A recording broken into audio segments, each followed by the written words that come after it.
On voit bien que le gouvernement a du mal à trouver une solution, mais en tous les cas, la baisse de la TVA sur la TVA, on a bien compris que le ministre de l'économie n'en voulait pas, même si c'est sans doute peut-être la voie qui a l'air de se profiler, mais il a raison, Pierre Chasseret, c'est finalement l'État s'est enrichi sur cette hausse, sur cette flambée des prix des carburants. Alors je pense qu'il faut être un petit peu plus modéré, parce que sur l'enrichissement, il y a peut-être 2 données que j'aimerais donner de manière supplémentaire, même si on s'exprime sans avoir de données en réel. C'est-à-dire que moi, je ne sais pas ce qui arrive là au fur et à mesure dans les caisses de l'État, mais j'aimerais donner deux informations. La première, c'est ce qu'on appelle l'élasticité prix, c'est-à-dire que le comportement, et on le voit d'ailleurs, il y a eu plusieurs articles de presse sur le sujet, c'est-à-dire que le comportement des Français change. Il y a une tendance à moins consommer, ou en étant plus prudent, peut-être qu'on ne va pas faire un plein d'un premier coup. Là, il faudrait analyser quel est justement le changement et la modification du comportement des Français, même si certains, et ils sont nombreux à être contraints et à devoir prendre leur voiture pour aller travailler, pour amener leurs enfants, etc. Et le deuxième élément dont j'aimerais parler ici, dont on ne parle pas sur les plateaux de télévision, c'est le remboursement, et vous connaissez, on en a beaucoup parlé aussi, de TICPE, dont bénéficient les transporteurs routiers de marchandises, les agriculteurs, le secteur du bâtiment. Et par conséquent, si la TICPE et que le prix des carburants augmente, les recettes augmentent, mais il va falloir rembourser davantage. Donc vous avez pas une compensation à 100%. Et là aussi, moi, j'ai pas les données précises, donc je peux pas répondre précisément. À la Commission des finances, à l'Assemblée nationale, vous avez pas de chiffres. Eh ben, pas en temps réel. Pas en temps réel. On vous demande votre opinion, vous, à la majorité, là, sur cette question. Là, sur le chèque carburant, les différentes options qui sont sur la table, on n'est pas à 100% consulté. Voilà. Non, dites non. Dites non, c'est plus simple comme ça, on a compris. Ah oui. Et vous demandez pas en disant, vous savez, vaguement, nous, on représente, voilà. Il y a plusieurs options sur la table. Moi, à l'époque, en 2018, j'avais travaillé sur ce fameux chèque carburant. Je crois qu'il n'y a aucune mauvaise solution, enfin aucune bonne solution aujourd'hui, en fait, parce que effectivement, la baisse de TICPE ou la baisse de TVA aujourd'hui, elle permettrait d'être, on va dire, générale, efficace, immédiate pour tout le monde, sauf que vous avez les personnes les plus aisées qui vont en bénéficier, que oui, ça coûte cher à l'État et que c'est en gros une anti-taxe carbone. Et le chèque carburant, c'est une usine à gaz. Quels critères? Critères géographiques, critères de revenus. Comment on fait en sorte qu'il n'y ait pas d'effet de seuil et qu'on n'ait pas des Français qu'on laisse sur le bord du chemin. Donc, aucune des solutions n'est la bonne. S'il y avait un miracle, si la députée Bénédicte Peyrol était consultée, ce serait quoi votre solution? On voit bien qu'il y a les 3 pistes, donc vous venez de les citer. C'est laquelle? Moi, je pense qu'il faut une coordination européenne déjà. On voit que certains États européens. C'est trop long, ça vous avez déjà. Mais on voit que certains États européens commencent à prendre des décisions. Vous avez la Croatie, elle, qui a bloqué en fait le prix de l'essence. Vous avez le Portugal qui a baissé les taxes. Mais je crois qu'il faut que la décision, elle soit un minimum coordonnée, parce que ce qu'il faut bien qu'on rappelle, c'est pas un sujet franco-français. C'est un sujet européen, international, avec des dimensions géopolitiques très importantes. Mais là, il y a une solution qu'on doit trouver d'ici la fin de la semaine. Donc là, vous faites quoi? Le gel des prix, vous faites quoi? Soit une baisse. Comme je l'ai dit, moi, j'ai pas de bonne solution. Ça sera un choix politique.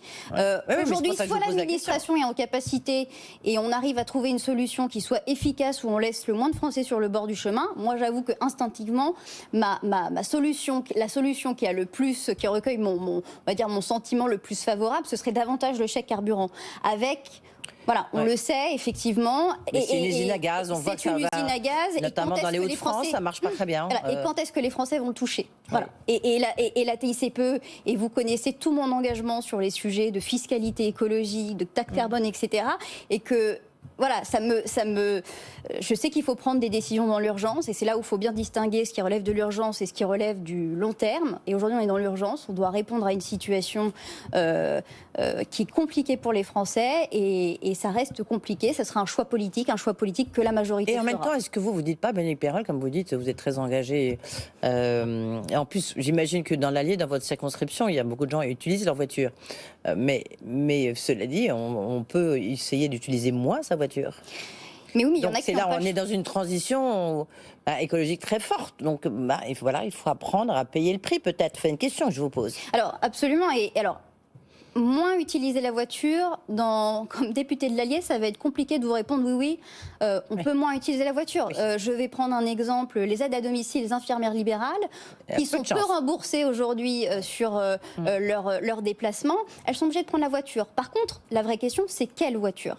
Et là, il y aurait peut-être quelque chose à faire. Et moi, je pense que sur tous les sujets bonus écologiques, prime à la conversion des véhicules, on a encore des progrès à faire, on a encore des ajustements à faire aussi.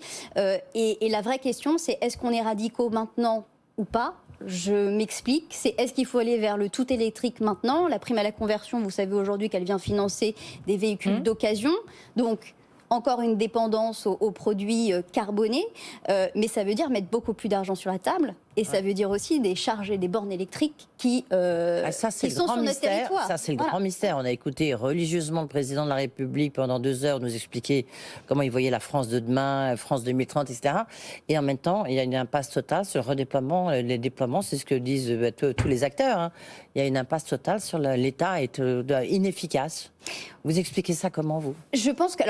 Parce qu'il y a aussi les compétences qui sont entremêlées entre les régions, les départements. Dans le département de l'Allier, par exemple, moi, c'est le syndicat d'électricité qui mène cette politique-là, et d'ailleurs qui la mène avec brio, parce qu'on est un des départements qui a un maillage le plus important aujourd'hui en France.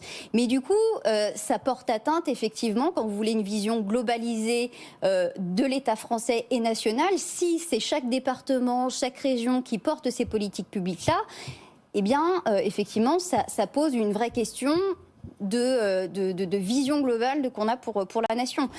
Et encore une fois, c'est le rythme auquel on va qui pose question. Et la transition écologique, c'est toute une question de rythme. Et il faudrait peut-être aller un peu plus vite. Ouais. Est-ce qu'il y a des tensions au sein du gouvernement là?